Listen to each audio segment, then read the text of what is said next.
Yeah, thank you, Julian. I met Julian at a Sean Newman event in Calgary a few months back, and we had a great conversation. And he said, hey, by the way, I'm near Toronto, and if you ever want to do an event, I've got a barn. I'm like, I don't know. I don't know. Then he sent me some photographs, and oh my God, what a barn is this, eh? Jesus. Who would have thought this was possible? And your whole setup, Julian, thank you so much for making this happen. So Cynthia, David, myself, we were talking a little bit about strategy, like what kind of approach, what kind of lessons did we want to try to convey, and what kind of conversation do we want to engage or inspire in you guys? And part of it, at first I was thinking to myself, well, maybe let's make this a geopolitical focused event. Let's deal with the subtle, verboten topics that you're not allowed to talk about in polite society. Let's do something like that. But then I was thinking to myself, if you're here, if you're buying a ticket, you already know. You generally have made your discoveries. There's not too much qualitatively that we could contribute other than more information about the situation. So we discussed, well, maybe let's shift gears and make it more of an epistemological warfare question. Let's make it a cultural question. Let's look at some of the bigger principles that are often left out of these otherwise useful mechanical dissections of the world that we're living in, the very precarious storm and misinformation and layers of scary deceit and conspiracy that's real. That's part of what shaped all of human civilization. So let's just take a step back and deal with what is often left out, which is principles, universal principles. Principles that were as true today or as true today as they were in ancient Athens, in Egypt 3,000 years ago, and that will still be true 5 million years into the future. Whatever that human civilization may look like, these principles are true regardless of space, time, cultural diversity. It's true. And there's different ways of approaching it. So in my first presentation, I'm going to try to keep this relatively short. What time is it now? 2:20. I'm going to try to keep it 35, 40 minutes. I chose to call this the Renaissance Principle Demystified. And for those, I think everyone's probably seen the famous Stanza della Signatura from in Rome, painted by Raphael Sanzio in 1509 or 1511, featuring, well, it's one of the murals within the Stanza della Signatura. It was a particular room in the Vatican where many policies, treaties were signed, and in it, Raphael was commissioned to do several paintings. This is the most famous one of the several paintings. And in it features an idea that some have noted can be thought of as an expression of an idea of the simultaneity of eternity. That all of these philosophers that we see expressed here, Pythagoras and Archimedes and so many, Plato and Aristotle in this century, you got Socrates over there doing one of his famous dialogues. They didn't necessarily live in the same time frame. Most of these people didn't necessarily meet each other. Socrates, I think really you have Aristotle and Plato in the middle who did meet each other, and that's probably the only real technically truthful expression in this painting where they did meet each other. Aristotle was much younger than Plato. Aristotle came into Plato's academy, and we have been told that Aristotle was a student of Plato who continued and advanced upon Plato's theories after Plato had died. The fact is, the ideas that they were all wrestling with, some were more effective, some were less effective at wrestling with these ideas of justice, of how to order society in the best of all possible ways. What is goodness, true goodness? How do we judge goodness? Do we use sense perception, or do we have a higher order of experiences to use as a metric to judge what is good and evil, right? Is it maybe, can we learn how to see through the mind of reason instead of the eye, or instead of seeing through the senses of the eyeball per se when we pass a judgment of what is beautiful? Are there layers, degrees of reality around which we have to hold in mind when we pass an idea of like, well, what's the best course for my life? And Plato, Aristotle, all of these people were grappling with these ideas in different ways. And the ideas themselves are universally true. Justice will always be true. Forgiveness as more effective than revenge at achieving peace, whether you're in ancient India, today's world, wherever, that's always still going to be true. So how does it manifest? How do we relate to that? And another thing that many people have picked up on is that the idea that human beings are an animal to be thus controlled by an alpha class of more effective animals, maybe even that are equipped or designed to manage their population levels because people are just, we get too out of hand, we get too unruly, we eat too much, we pollute too much, and some people might take it upon themselves to think, well, maybe I'm the solution to that problem. Maybe it's me and my caste who have to do something about something many kids are shown in school today, which is this very famous population growth chart. In this case, specifically, it's a general growth chart featuring the last 2,400 years of human experience. It's a slightly old one. I think it was done maybe 14, 15 years ago, but it gets at the idea. And a lot of kids are shown this in school, even in elementary school, as a piece of evidence that human beings are just another form of parasite or cancer. And a cancer grows, it metastasizes.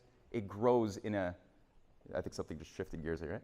I think, cancers are something which grow hyperbolic or exponentially, and because human beings, something happened around this period, around the 1500s, something happened where we could see all of a sudden this increase of the rate of growth of the human population that resulted in, well, today over 8 billion human souls on this earth. And the question is that evidence that we're a virus or that we're a cancer plaguing this finite earth that we have to fight over diminishing returns while we wait for some Armageddon moment in the future? Or is this actually a sign, perhaps, that we're doing something right? That good ideas were acted upon at certain moments that resulted in the effect of being able to support more people at a higher quality of life with greater longevity, lower expectations of watching babies die at birth, which if you go back, even 150 years in Canada, the average life expectancy was maybe 43 years of age, very high infant mortality compared to today. So there has been something which has resulted in these changes. But what is it? What is being acted upon? Is it a sign that we were doing something wrong, or is it a sign that we were doing something right? If it was something right, something that was happening maybe around the period of that Renaissance, the golden Renaissance of Italy, maybe we should look at, well, what was that battle all about?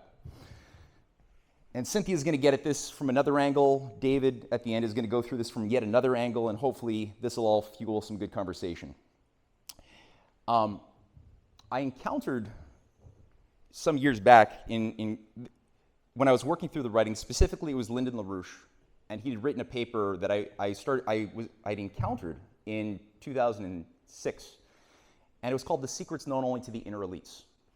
And the question was raised: do those elites that have been managing human society or trying to manage human society as overlords, do they have special secret knowledge that gives them power over us? Do they have supernatural powers, right, into higher truths that we lowly mortals are incapable of knowing?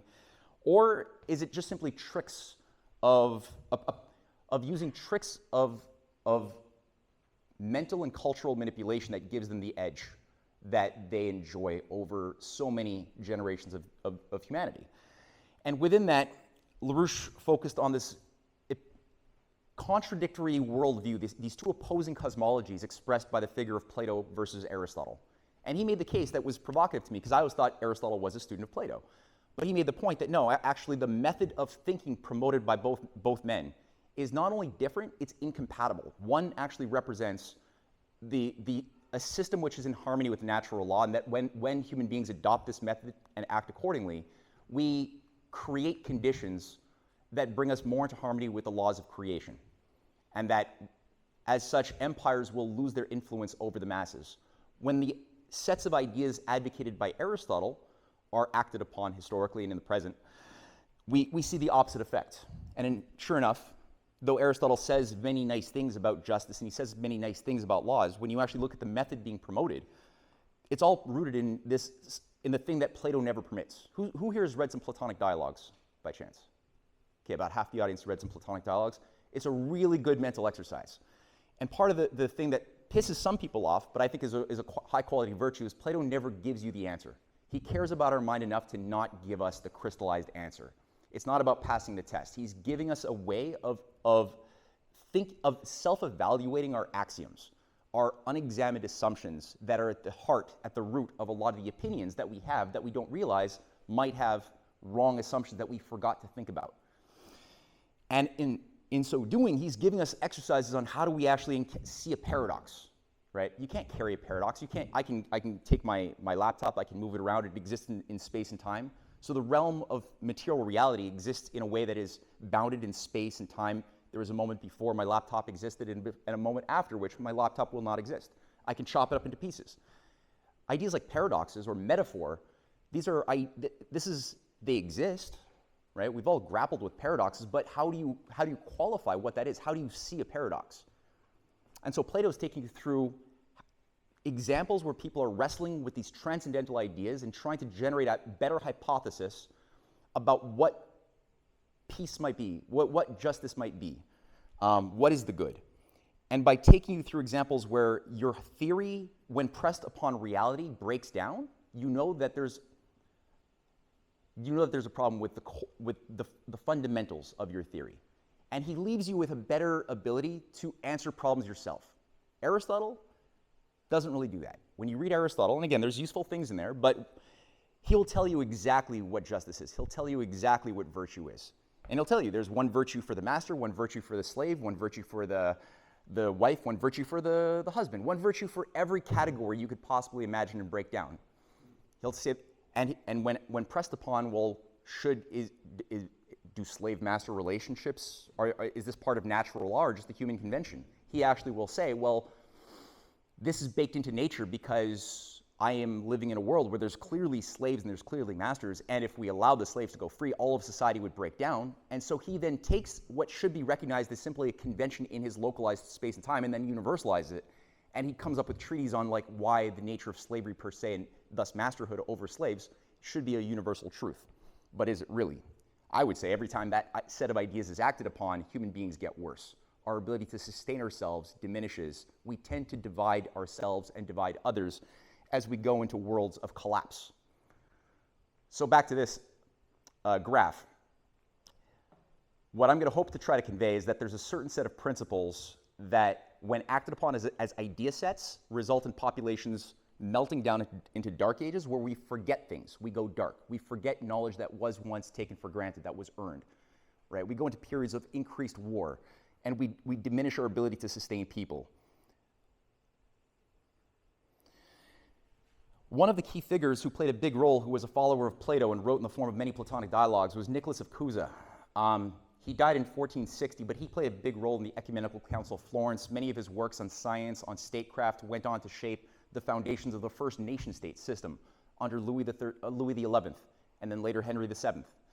And Nicholas of Cusa's work it's impossible to really, you can't overestimate the power that this guy had. I mean, he had such an influence in the world that he lived in and shaping the conditions culturally around which the idea that maybe the orphans should be trained to learn the classics, to learn ancient Greece, to replicate the discoveries of Eratosthenes, instead of treating the orphans of society as riffraff to be just, used in mines.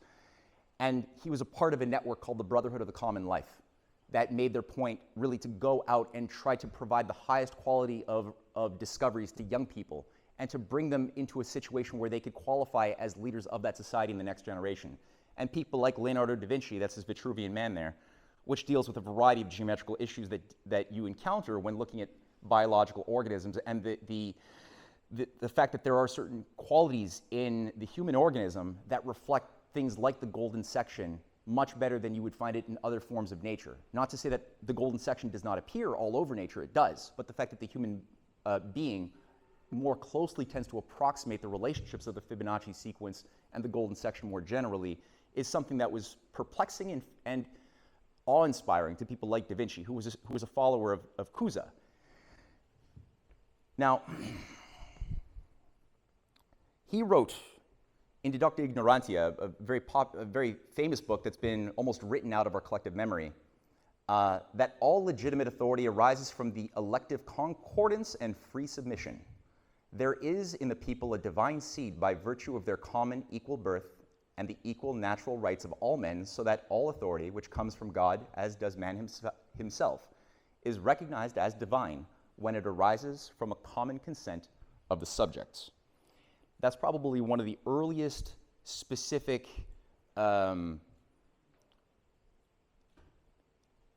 idea that laws are derived from the consent of the governed and for the purpose of developing the well-being of the people was a theory that was not respected and certainly not acted upon for most of human civilization. This is one of the earliest outlines of it explicitly, and I would say that in my research, this has led in directly to what was the best about the Renaissance and also what was the best about the creation of the modern nation state coming out of the Peace of Westphalia and especially the events of 1776. And what Cusa was making a point in all of his writings is that we need to go and revisit the battles, the methods of thinking that were clashing in the time of ancient Athens, and going back to the times of Plato, when Plato was trying to really think about how do you create a society that is fit to survive, a society where the kings become true philosophers and that they desire the good and the well-being of their immortal souls more than pleasure, fame, dominance over the other, or whatever. And inversely, he was implicitly saying within all of his writings that we could only get to this if we have a culture that cultivates this in everybody. If you have to have a whole society where everybody is increasingly fit to be the type of leaders that only come around once every 100 years currently, because we've unfortunately been we've allowed ourselves to submit to systems of empire for far too long. So this quality has arisen too rarely. And the attribute that both Pythagoras, who Plato identified himself as a Pythagorean, who had an entire school in Syracuse and the ancient world, that was premised on the idea that there's a harmony in the heavens, a harmony in the mind of the creator that created creation, and the same harmony exists within the soul of each person, and that we can get at that through a unification of looking at science and music and the arts in a certain way that brings us closer to an appreciation for the beauty of the creator's intention. Solon as well is another person who thought this way, and he as a lawgiver was extremely important in creating the golden age, the Renaissance period of ancient Athens, after Athens had gone for several centuries in a situation of forever wars, Dark Age. 90% of the population of ancient Athens was debt slaves. They were owned property by the oligarchical class of Athens when Solon was a young man. And he was challenged with trying to figure out, how do you overcome this? What can you do?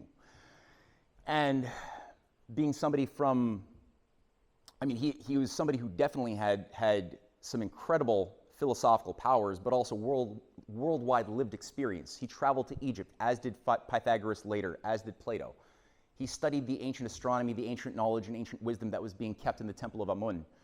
And he also understood that there's something about human nature, which involves the idea that you can't own another human being. Another human cannot own the freedom of another. Freedom is not something that can be passed around like a cup or a spoon or a castle. And so he, in his constitution that's written in the form of a poem, created what's known as the first real modern debt jubilee or debt forgiveness, where the debt slaves were released.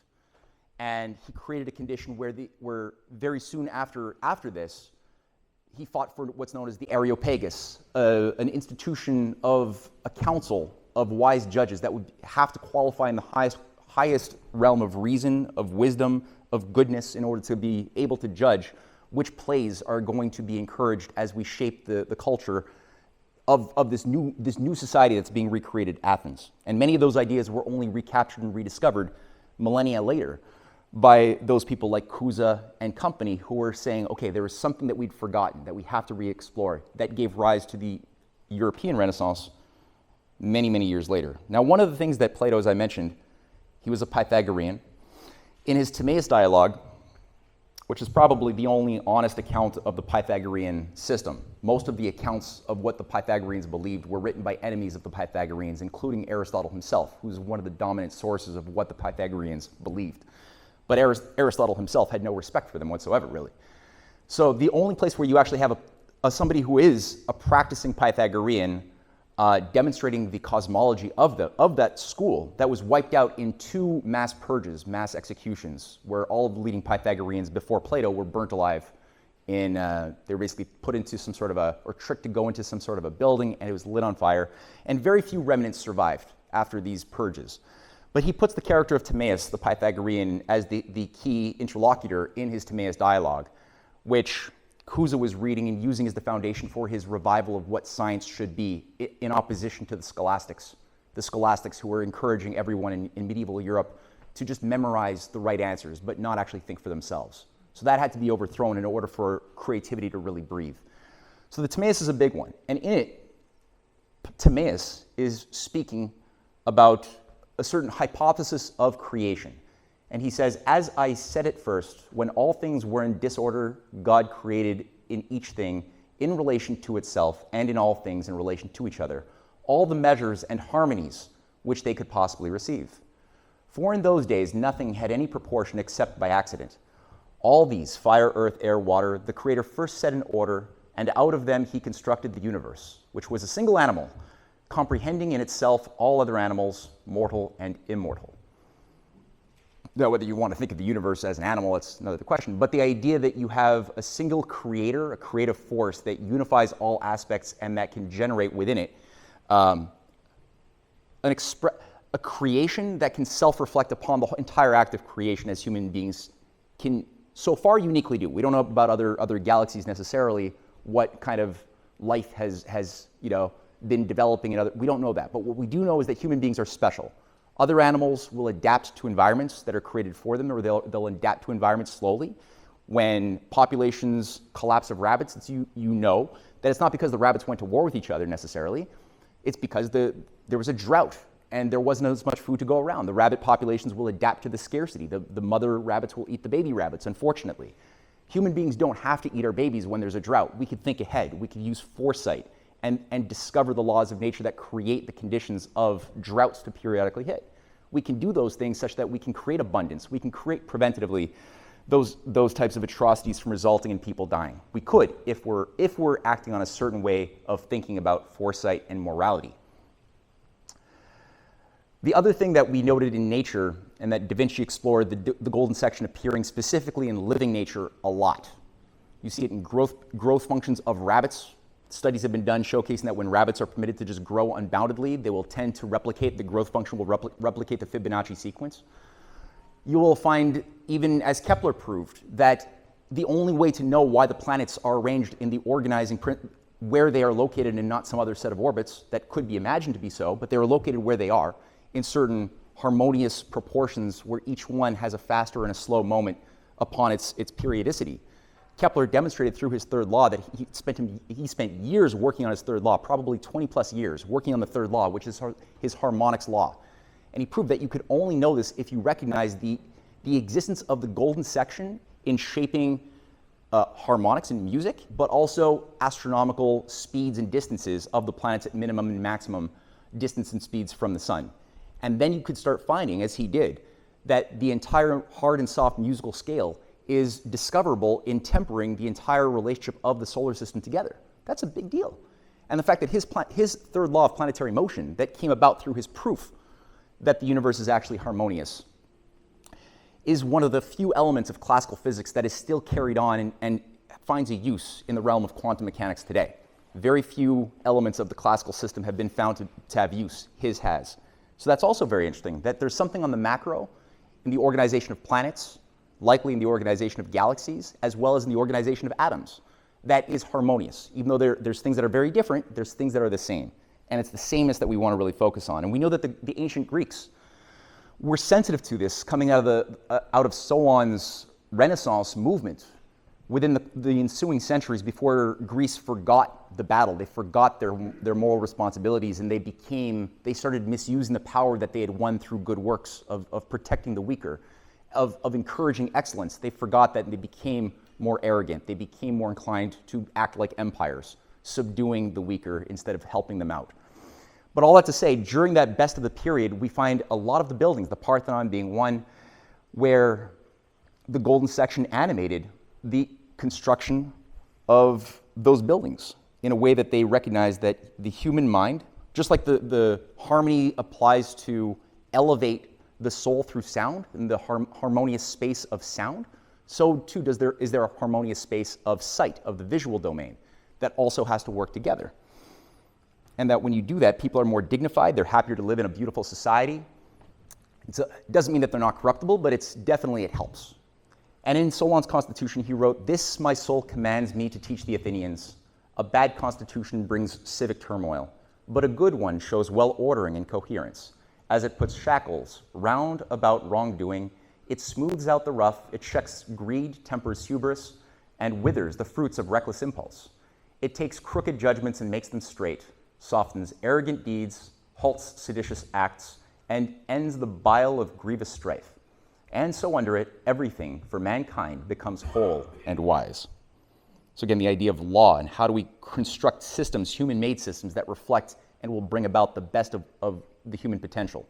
That's always the question, right? If we have an idea of justice, we have man-made laws, but how can they harmonize in the best of all possible ways, knowing that will never be perfect? Otherwise, life would get very boring if everything was perfect. But how can we actually make them ever more perfect? Like the Constitution says, right? That in order to create a more perfect union, there's a philosophical idea embedded in more perfect. They're not incompatible. They're actually reflecting a very profound idea of nature.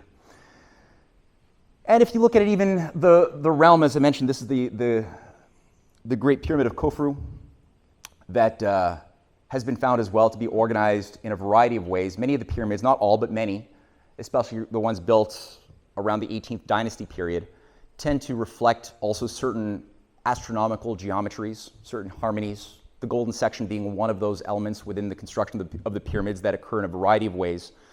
Femi Krasniqi, who's a friend of mine, has done some remarkable research and has made some great documentaries going through the conjunction of the method of geometrical constructions of the pyramids within Latin America, South America, Central America, as well as of Egypt, indicating some common set of discoveries that people were happening upon who really put their mind to understand the periodicities or the precession of the equinoxes, the different discoverable properties of nature.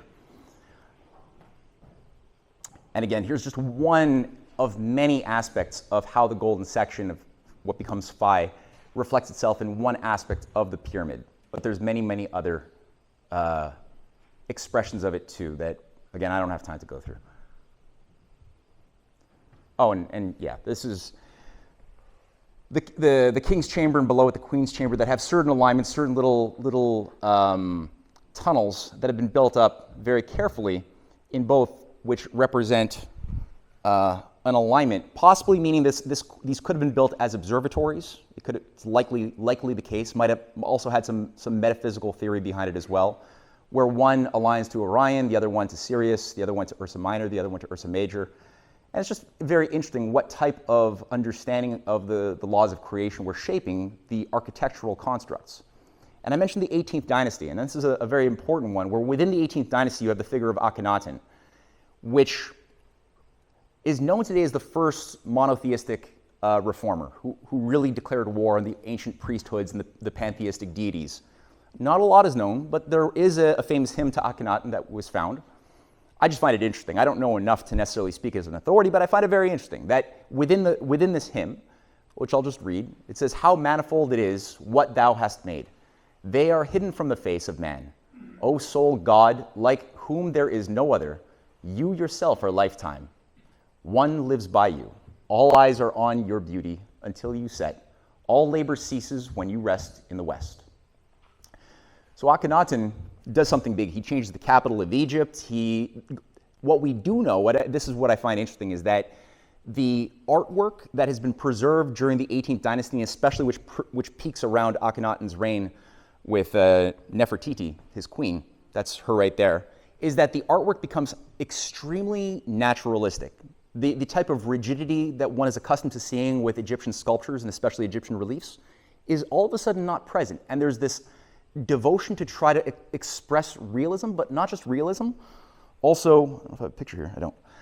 Also love, like family love. There's so many statues, and I thought I'd save them and I didn't, of the king and the queen, but also many, many leaders of that society with their wives and their children who are in a warm embrace, holding hands. It's something which is just so warm and human that we're not used to seeing that typically in a much more iconoclastic, rigid type of Egyptian artwork.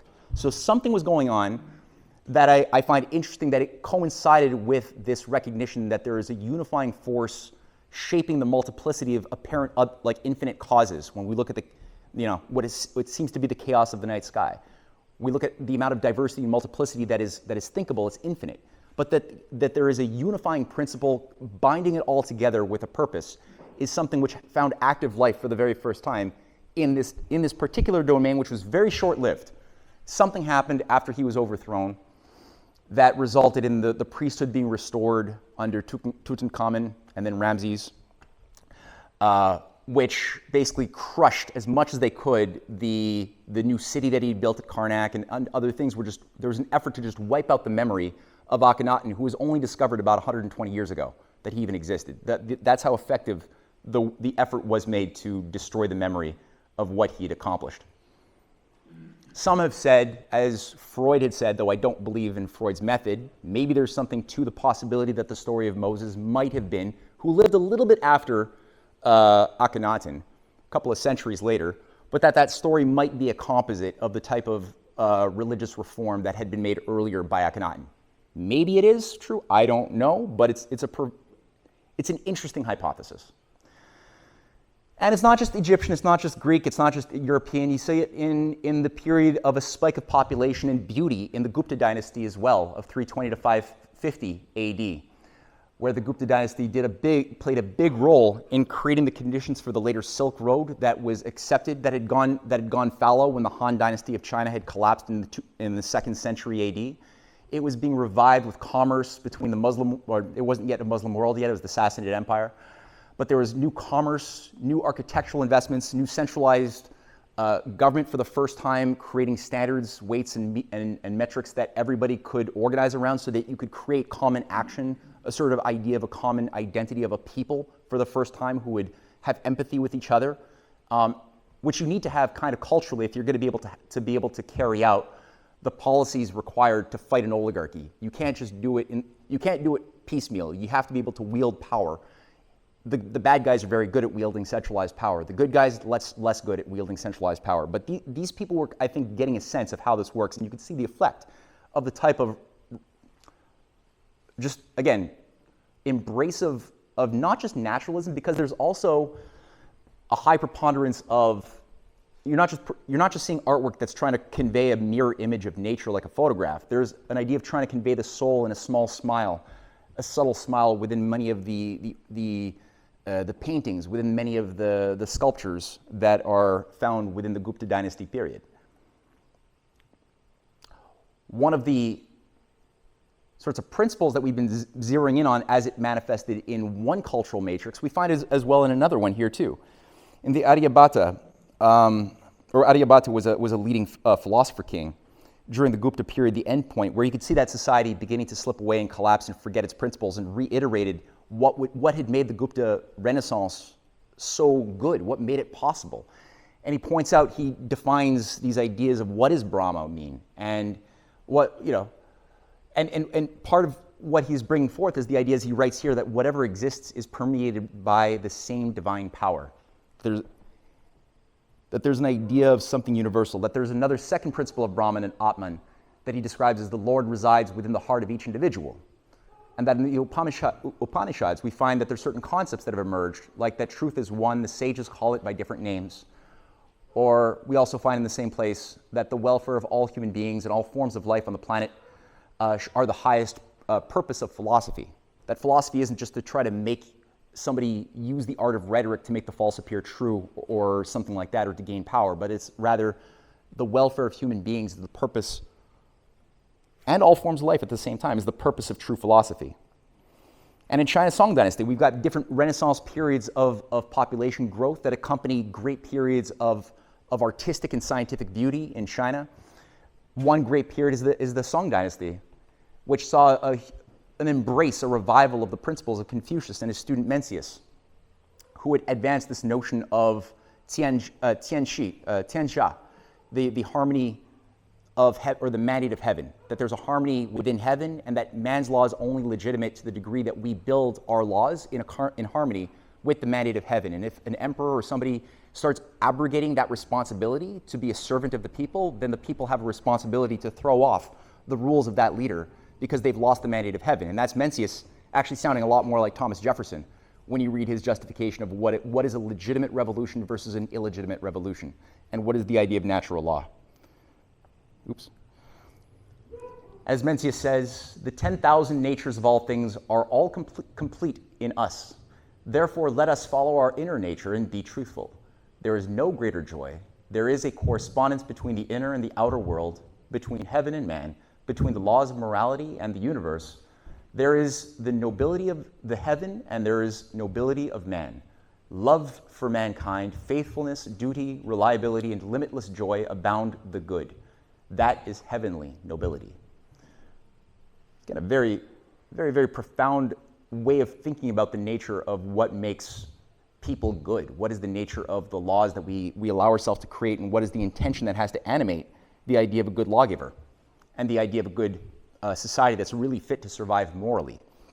And again, this idea was what animated it was the recovery and the implementation of Confucius and Mencius' ideas that had earlier animated the creation of the Silk Road in the first place in the 2nd century BC, that had an idea not of creating power for the sake of suppressing others, but rather in encouraging and uplifting others to share in ideas and discoveries mutually while respecting each other's differences. So you had a lot of diversity of Indian, of Chinese, of at the time Zoroastrian, of Christian, and at a certain point Christian worlds that were all communing and sharing ideas about nature and beauty.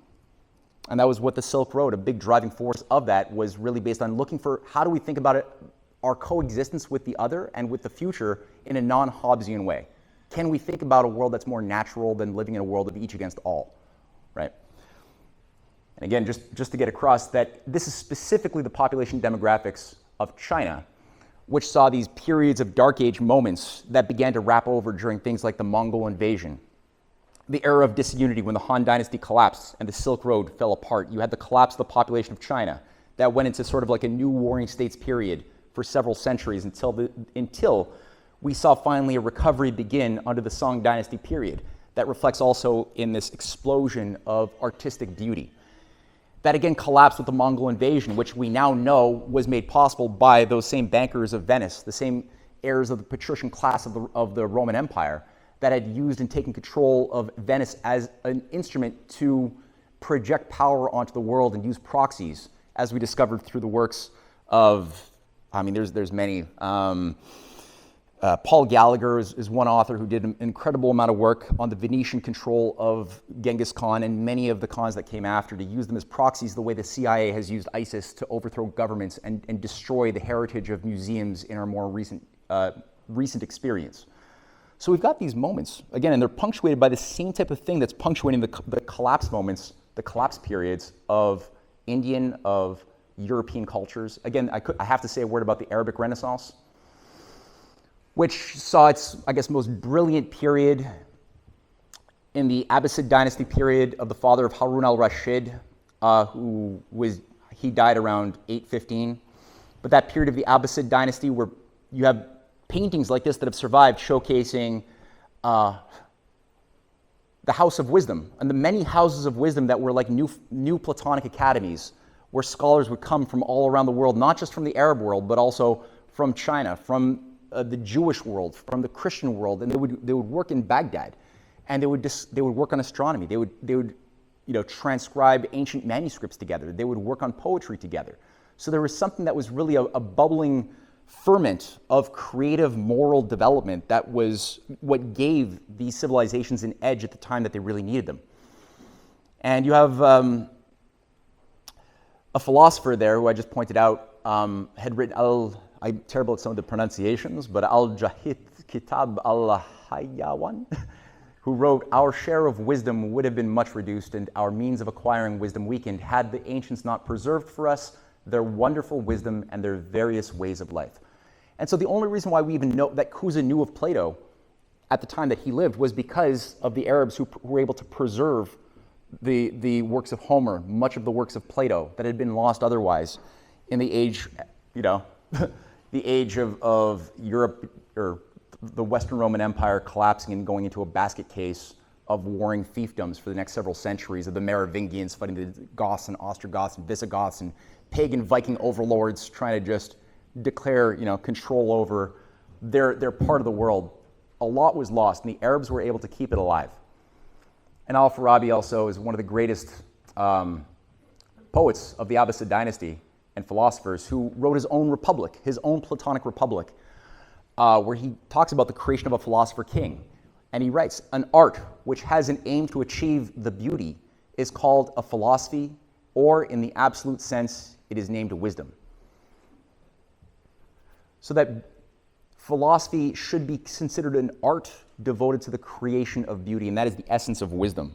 And that's the essence of creating laws, which, last slide. So when you look at things like what Raphael Sanzio had done, by including within this composition of choosing to have Plato expressed by studies of his master, Leonardo da Vinci, who he chose to represent Plato. That's an interesting irony that one shouldn't let go of. And also when you look at the broader explosion of works of greatness and just intense beauty, you wonder, why can't we do these things today? Like, why are buildings commissioned to be so ugly? Why can't we produce art that even approximates the type of work that you would see coming out of a Rembrandt in today's world? It's very difficult to imagine that. There are movements that are obscure, that are trying to do it, but it's very, very hard. Our standards of what is expected have fallen pretty far compared to what we were thinking of as normal not that long ago. So with that, I'll just round out my presentation. My component, I think, has reached its end, and we just to say, the battle of sets of ideas, not what people think about any particular thing, but how they think about just about everything, is really very important. That's the essence of everything Plato did, and all of the followers, the legitimate followers of Plato. We're all trying to focus on how do we think about thinking. Not what do we think about things, but how do we think about thinking, which is very subjective, and which bridges this wall between the objective and the subjective aspects of our existence. Right? That there's something about the imprint of that expresses itself universally in all of creation, which we can find subjectively within ourselves when we have a certain self-examination of our heart, of our intentions, of our axioms, and we act accordingly. Which is why I think we're all here ultimately, is that we're trying to just figure out this thing called life. We were born into it. There's a lot of injustice, a lot of lies, a lot of ugliness, but there's also a lot of beauty that has been obscured from us. So that's what I'm hoping we get out of these 3 presentations today, and the conversations to flow out of that. I'll leave it right now for Cynthia, actually, to take over. That's it.